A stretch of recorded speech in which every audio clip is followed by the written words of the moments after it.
In 1840, two peoples made a promise to each other. On one side, the British Crown. On the other, the Maori, the first people of the islands we now call New Zealand. They signed a treaty, and nearly 200 years later, they still don't fully agree on what that promise meant. This is a story about land, about a promise, and about a question that has no easy answer.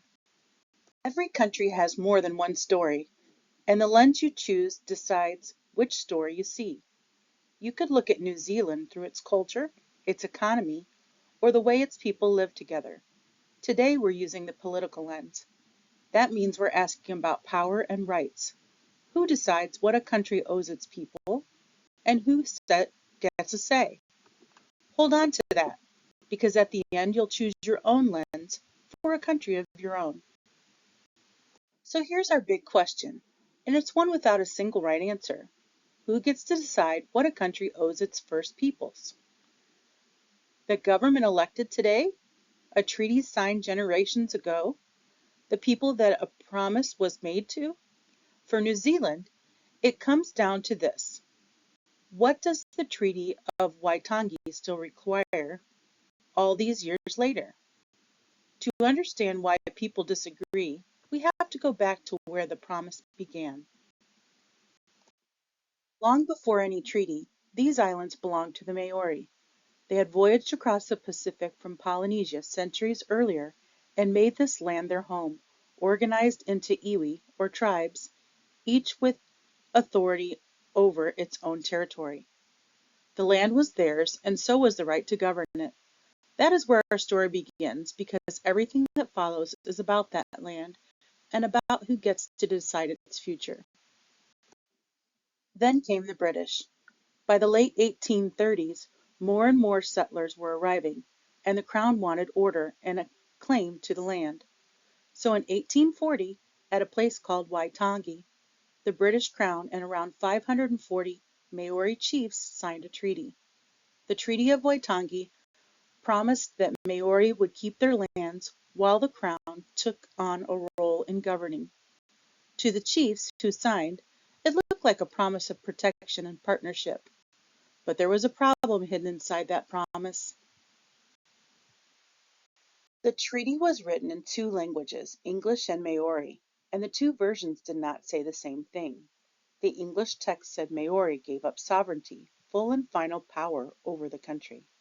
But the word sovereignty had no match in Maori, so the translators used Kawanatanga, meaning governance. And where the English promised Maori ownership of their property, the Maori text guaranteed Tino Rangatiratanga, full authority over their lands and their taonga, their treasures. So the chiefs who signed believed they were handing the crown a role in keeping order, while keeping authority over their own affairs. Here's the part that matters most. Almost all of the 540 chiefs signed the Maori version. Only 39 signed the English one. The promise most of them actually made was the one that said they kept their authority. That gap between the two texts is the knot at the center of this entire story. It did not take long for the promise to fray. As more settlers came and wanted land, the Crown began setting parts of the treaty aside. In 1862, it brushed aside portions of the agreement, even as Maori insisted their land rights still stood.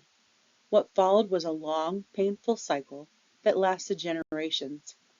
Land granted, then taken, divided, sometimes returned, then taken again. For Maori, the promise of 1840 had been broken, and much of the land that was at the heart of it was gone. There. From the 1970s, Maori pushed back, occupying land and demanding that the treaty finally be honored. In 1975, a 79-year-old grandmother named Fina Cooper led marchers 1,100 kilometers down the length of the North Island to Parliament steps, carrying a petition signed by 60,000 people. In 1975, New Zealand created the Waitangi Tribunal, a body whose job was to investigate the Crown's broken promises. And it worked. at least for a time. Through the following decades, New Zealand law increasingly upheld Maori land rights. The Maori language was made an official language of the country and taught in schools nationwide. The pendulum, after more than a century, had swung back toward the promise, which makes what is happening today all the more surprising. For a while, it looked like the promise was finally being honored, but the argument was not finished. In recent years, a newly elected government set out to re-examine the treaty and roll back some policies aimed specifically at Maori.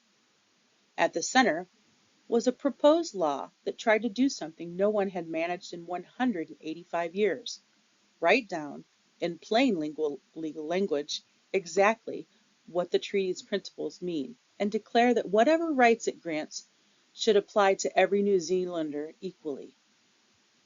The country erupted. In late 2024, tens of thousands marched on Parliament in the largest protest over race relations in the nation's history. The old promise had reopened, and the whole country was arguing about it again. Strip away the politics, and the disagreement comes down to one hard question. When a country made a promise to one group of its people long ago, what does fairness require today? One answer says fairness means treating everyone exactly the same now, the same rights and the same rules for every citizen, whatever their ancestry. The other says fairness means keeping the specific promise that was made, because a promise doesn't expire, and ignoring it only leaves old wrongs in place. Both sides believe they are defending fairness. They simply define it differently. Let's hear each one at its strongest. First, the case for one standard for all. Those who make this argument say that in modern democracy, every citizen should have the same rights and same duties, full stop. Government help, they argue, should go to whoever needs it most, based on need, not on which ancestors a person had. To treat anyone differently because of their heritage is, in this view, itself a kind of unfairness, and it risks deepening division rather than healing it. It's worth knowing that the lawmaker who led this push is himself Maori. That's a reminder that this isn't simply one people against another. It's New Zealanders disagreeing about what equality should mean. Now, the case for keeping the promise at equal strength. Those who make this argument say the treaty was a binding agreement, a contract, and the rights it gave Maori don't dissolve just because time has passed. They point out that the promise was broken for generations, with land taken and authority stripped away, and that the effects are still measurable today. By almost every statistic, income, life expectancy, home ownership, health, education, Maori remain worse off. Treating everyone the same starting now, they argue, doesn't erase that history. It simply freezes the disadvantage in place. Real fairness in this view means finally honoring what was promised. So what happened? The proposed law was voted down, and decisively. But here's the thing. The question behind it didn't go away. The government has kept revisiting how the treaty shapes the country's laws, and the deeper argument, equal treatment now versus promises kept, is still very much alive. And it isn't only New Zealand's argument. The United States, Canada, and Australia are all wrestling with versions of the very same question about the promises their own nations made to their First Peoples. New Zealand just happens to be having the argument out loud right now. And when that proposed law was finally voted down, something quietly remarkable happened in the chamber. The lawmakers and the people watching from the gallery began to sing a waiata, a traditional Maori song, together. A nation that had argued so bitterly, sharing one song. The question isn't settled, but it isn't only theirs either. It might be yours too. So now the scale is in your hands. You've heard both sides at their strongest.